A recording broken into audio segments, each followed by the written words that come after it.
Hey everyone, Nigel and Luke here, and welcome to another edition of Crimes of the Week.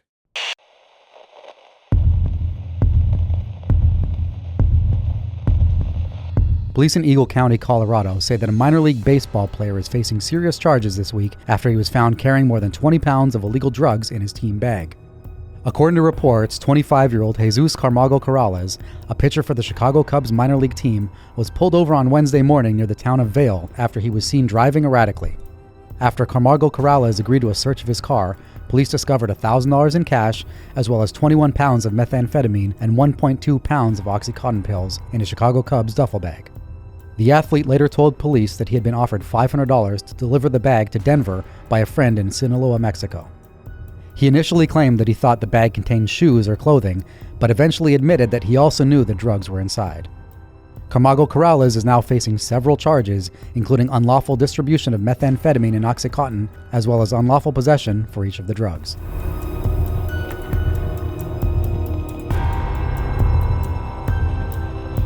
On Tuesday, police in Aurora, Illinois announced that they had identified the remains of a local woman who had been missing for almost 18 years. Tyesha Patrice Bell was last seen on the night of May 10, 2003, at the apartment she shared with her sister and her two young daughters on the 800 block of North Randall Road. After receiving a mysterious phone call, Tyesha left the residence and was never seen or heard from again. Tyesha was reported missing a day after dozens of messages to her phone had gone unanswered. An investigation would reveal that these messages were checked for the last time shortly after she was last seen alive.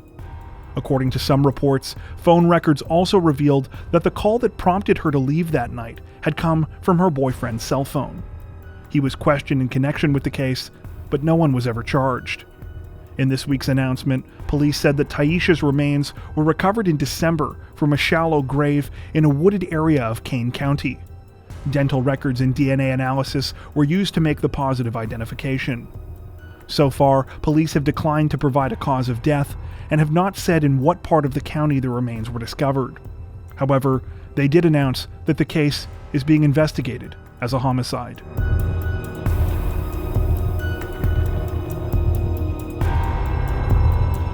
Officials from the Monroe County District Attorney's Office announced that two teenagers arrested last week in a disturbing arson case will be facing elevated charges after the victim succumbed to his injuries on Tuesday. Rochester police say that the 16 and 14-year-old suspects in the case deliberately set 53-year-old Stephen Ammenhauser on fire in his home last Friday and had doused him in a flammable liquid while he sat in a chair prior to the blaze. The teenagers had formerly been charged with arson and assault, but are now facing second-degree murder. Ammenhauser reportedly sustained second and third-degree burns over 70% of his body and was treated at the University of Rochester's Kessler Burn and Trauma Center before he died on Tuesday morning. So far, police have not provided any information about a possible motive in the case.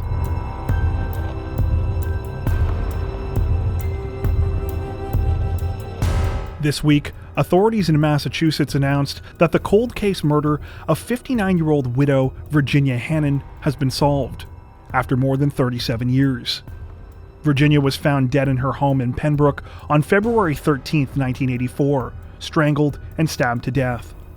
She had recently retired from her school lunch lady job after receiving a small family inheritance. Though the case went unsolved for nearly 4 decades, investigators now say that a man named Jesse Aylward is responsible for her murder. They were tipped off by a friend of Aylward's who informed them that he had confessed to killing a woman in Pembroke many years earlier, shortly before he died in 2020. The friend called the police with the lead the day after Aylward died. Because Aylward's body was still in hospital, investigators were able to obtain a DNA sample, which was found to match evidence on 3 separate items at the crime scene. Despite identifying the perpetrator in the case, police say that they still have no idea what motivated the murder, nor how Virginia and Aylward might have been connected. Virginia's relatives say they are hopeful that someone will come forward with the final bits of information in the case.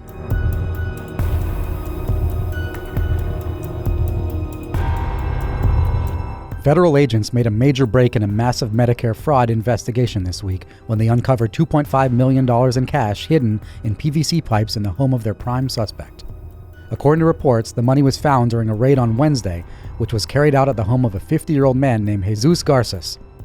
Garces was arrested in 2019 on conspiracy to commit healthcare fraud for his alleged involvement in a scheme that conned Medicare and private insurers out of millions by charging for medical equipment that patients either didn't receive or never needed.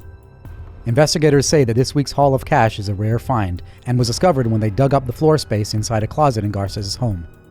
Another $75,000 was reportedly recovered in a safe, as well as an additional $280,000 in a second safe at another home linked to the suspect. Garces is scheduled to go to trial later this year and has remained in federal detention since his arrest because he has been deemed a flight risk.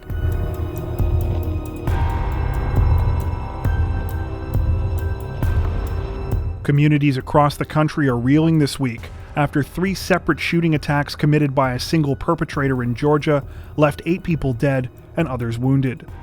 The attacks began on Tuesday afternoon when 21-year-old Robert Aaron Long showed up at Young's Asian Massage in Ackworth, Georgia. He waited in his car for an hour before entering the business, sometime after which he began to open fire on those inside. Long then drove to Atlanta, where he targeted 2 other such spas located across the street from one another in the same way. Later that evening, Long was arrested in Crisp County, about 150 miles south of Atlanta, after troopers spotted his black Hyundai Tucson. He was booked into the Crisp County Detention Center at approximately 8:30 p.m. Since Long's arrest, there have been conflicting reports about the motivations behind the attacks. Because 6 of the 8 people killed were Asian American, and the attacks seemed to specifically target Asian-owned businesses, the attacks have been broadly interpreted as a hate crime by many across the country. However, police say that Long himself has claimed that the attacks were not racially motivated, and instead stemmed from his addiction to sex. Though it is not known whether Long had ever been to any of the businesses that he targeted in his attack, it has been alleged that he frequented so-called happy-ending massage parlors where sex work is frequently among the services offered. According to police, at the time of his arrest, Long was on his way to Florida to continue his killing spree at other similar businesses. He has since been charged with 8 counts of murder and 1 count of aggravated assault.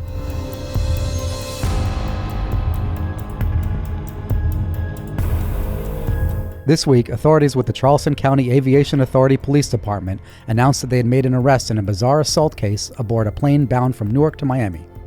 According to reports, the flight had to be diverted to South Carolina after a man became violent mid-flight and began to assault several other passengers, biting one of them in the ear. The incident began when the man allegedly made a trip to one of the plane's bathrooms and returned to his seat restless and agitated. After retrieving what appeared to be pills from his carry-on baggage, he started to thrash around and scream, assaulting the passenger next to him. In addition to breaking the man's glasses, he also bit his ear and wounded at least 2 others who were sitting nearby. The man was eventually restrained, and a doctor on board injected Benadryl into his buttocks to subdue him. When the plane landed, the man was arrested and found with what appeared to be 1.5 grams of methamphetamine in his pocket.